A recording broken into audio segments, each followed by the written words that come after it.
So I recently moved here a couple years ago, and I normally don't make a fuss about most situations, as I prefer to sit back and listen.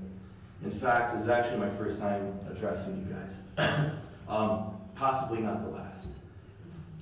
I want to talk to you about a colossal waste of money here that I see being hijacked by a Facebook group that should have been dissolved a while ago, post-asphalt plant retraction. After doing some research, let's look at just the facts.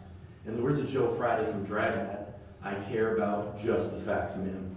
And the facts here are blatant and clear. I'm going to make a lot of enemies for saying this, but it needs to be said.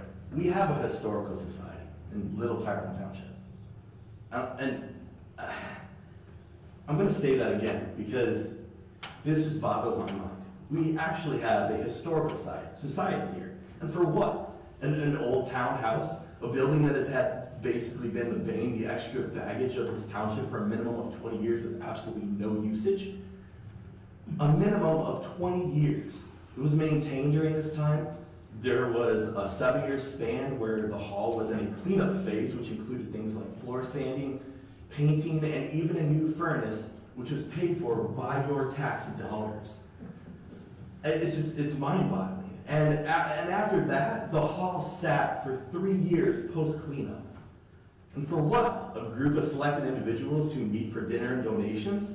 This hall was literally used for storage post-cleanup.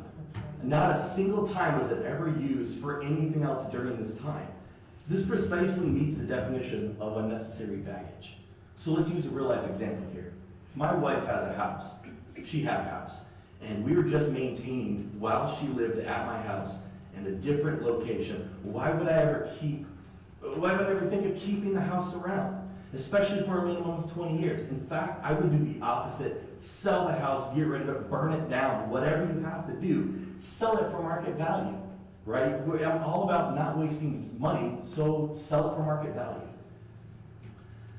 Outside of, if the historical society here wants it so bad, they can pay fair market value for it and let it, or if they don't, just let it go to that church that's over there. Outside of a little aesthetic gardening, where was their passion 20 plus years ago while it sat as a junkyard here?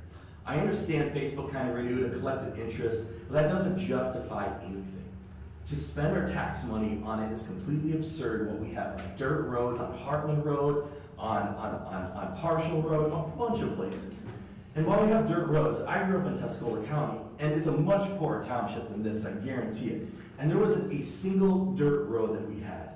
There wasn't a single bad road for that matter. And how is this possible? How is a much poorer township taking on and dealing with these road issues? No, I'm not against history, and I'm not against historical societies, right, when they're actually legitimate. In fact, I appreciate history.